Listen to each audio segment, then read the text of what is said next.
guys, welcome back. Yep, we're in the hayfield just checking on the Swathers. 2 case machines are running out here, and I was driving by and man, it just looked so pretty that I had to get my camera out and start filming. Yeah, this looks really good.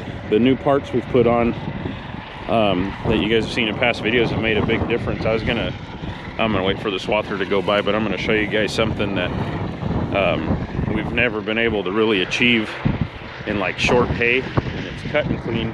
This is a perfect example right here. There's kind of a weak spot in the hay, or in the field, so it's going from thick to thin, but they're doing a good job. They're flying through here.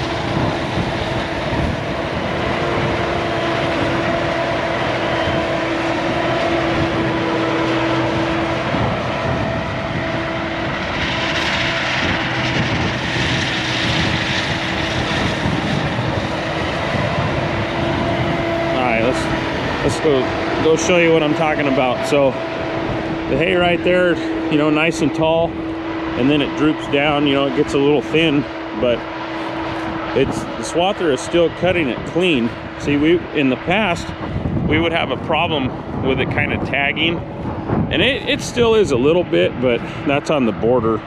That's kind of to be expected. But yeah, it's cutting through this, you know, thin short stuff pretty well.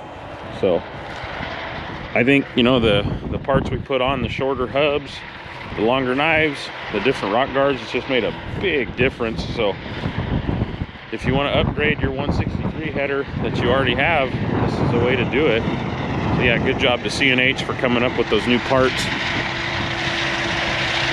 These guys are both flying through here. It looks good.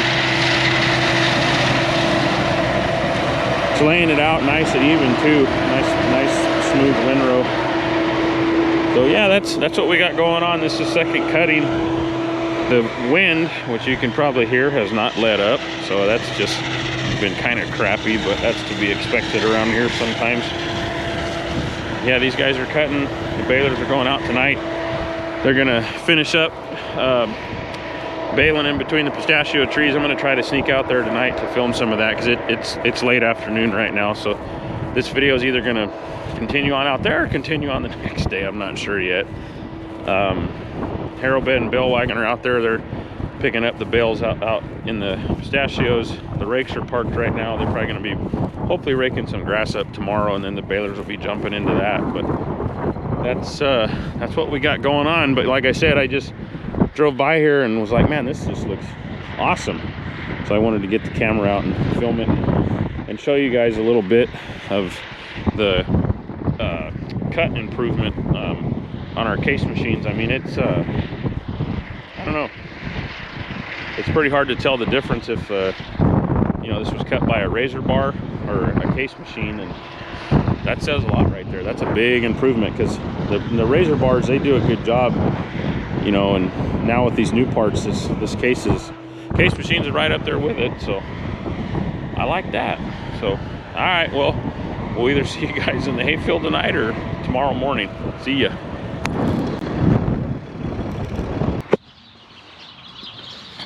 Hey guys, it's the next day. So I didn't go film the balers like I said, or thought I would, but that's okay. But I got this Ford in the shop. I think we saw this a couple videos back, still messing with it. It seems like the lift pump's working, so I'm getting fuel into the bowl.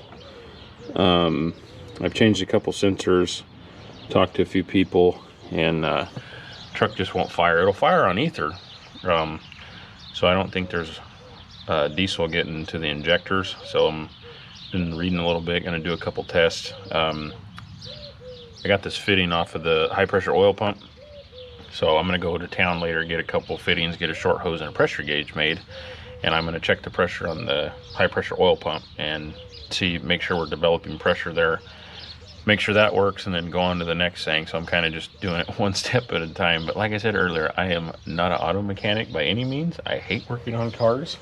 I would rather work on things like that, you know, farm equipment. So yeah, that's the other thing we got going on. I'm getting the almond stuff ready. The sweepers, I know it doesn't look like it because all this crap everywhere, but they're pretty much done as far as the head work and stuff. So what we had to do to this one we had to pull the radiator out and have it repaired because it had a leak during season, and we just put some what do you call it, you know, radiator sealant stuff in it just to finish the season up. Alumaseal, that's what we put in it. So we pulled it out and had the radiator repaired, and we're also flushing the cooling system out and filling it back up with fresh antifreeze. So I actually got this drum from our local petroleum company. It's kind of a mix-all. It'll kind of go with anything, because man, if anyone's messed with antifreeze, you know, you have glycol base, you got the OAT stuff, you got all this crap, and it's like they tell you not to mix them together. And so anyway, this is kind of supposed to blend with everything, and this is what we're going to use now, and slowly we'll just end up, you know, everything will end up having this in it as we service it when it's needed. So basically this year, the sweepers, the shakers, and probably the shuttle trucks, we're going to service the coolant systems on it because they have not been touched ever since they were new. So we're going to do that. Yeah, this one had the radiator repaired. This one, we had an oil leak on this drive motor for the head, so we got that taken apart over here on the table. We're checking that out.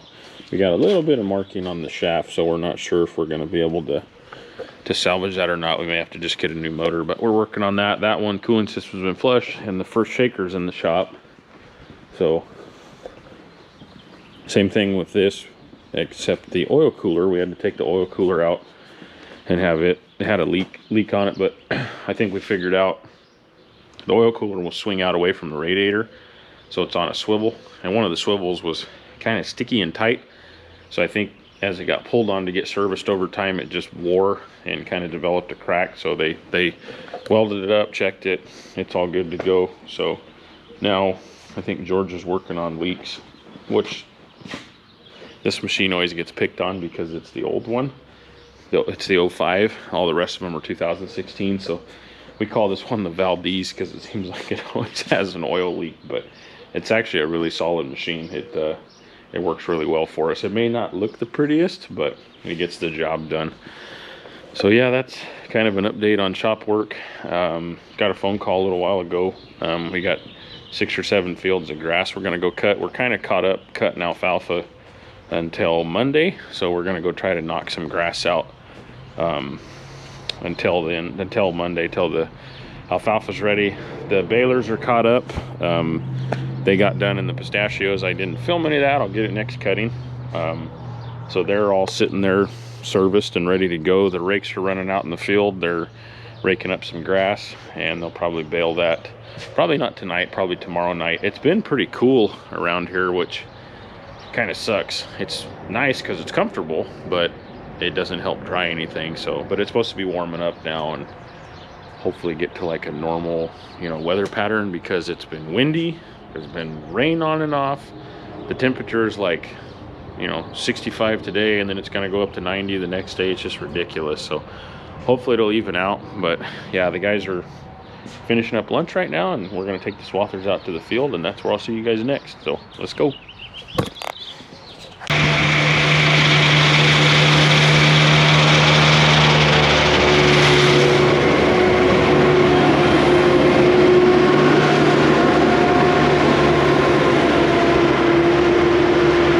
Here's the grass. The guys are running. So this is the stuff I talked about a couple videos ago. This is a Jose tall wheatgrass. Yeah, kind of a mouthful, but anyway, yeah, they're cutting really clean. It looks good. Nice crop.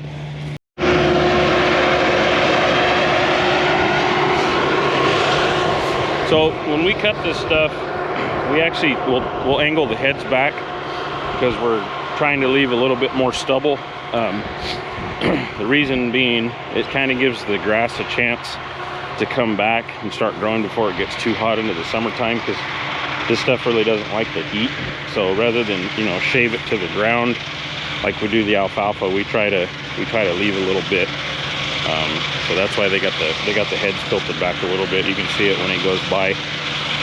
But it's laying out a nice windrow. We're supposed to have some good temperatures this week, so hopefully it'll dry pretty fast.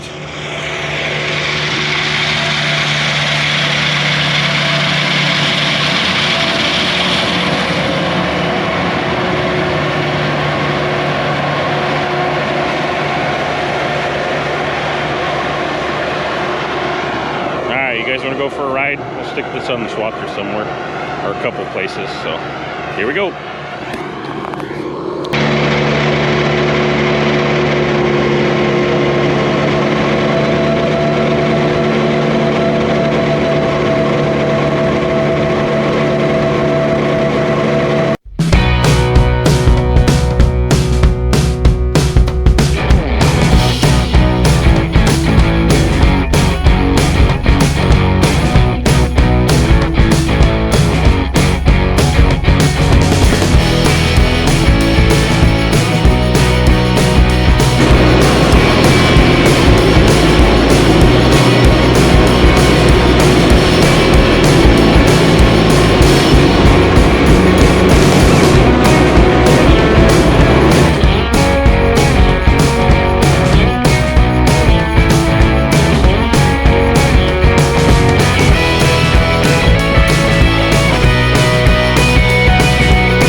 I've had a few people ask me, so I'm going to kind of explain how the fields in our area are set up. So most of the alfalfa is flood irrigated, you know, via a ditch and siphon tubes.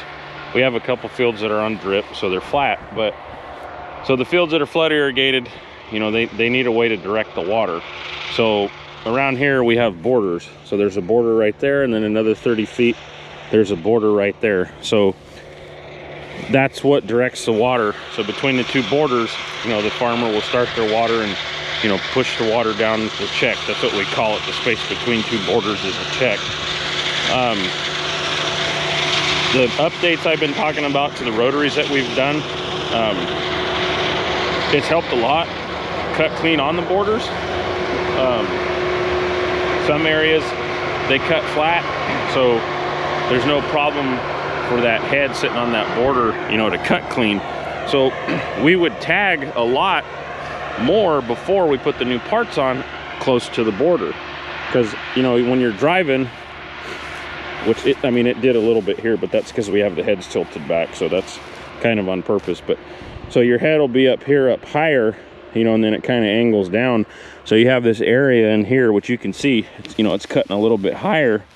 We would tag a lot right in here, right at the base of the border, and it was more noticeable in fields where the borders were taller, because, you know, every field's different.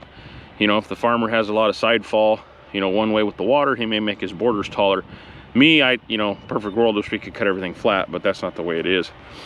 We like it when the borders are flat. You know, in this field's pretty nice, and the borders are pretty nice and flat, so it's cutting pretty clean. Like I said, there's a little bit there, but we want that. We have the heads tilted back, you know, to leave this stubble here to kind of give this grass a fighting chance back. But, you know, in the previous shots, you could see how we were shaving that alfalfa down to nothing, and that's a huge improvement for these case machines. So that's just a little explanation of how the fields are set up around here. I know I've had a few people ask me, so, but because most rotaries, you know, if they're cutting on flat ground, they'll cut clean no matter what, you know, generally. So for us, you know, being able to cut clean next to that border, that's a big improvement for us. And yeah, I know I've said it 100 times, I'll say it again, but we're real happy with them. They're moving along good, laying out a nice even windrow. But all right, well, I think this one's going to be a little bit short. Kind of just a Swather video, but everybody likes Swathers, including myself. So anyway, I hope you guys enjoyed. Keep watching, like and subscribe, and we'll catch you in the next one. See ya.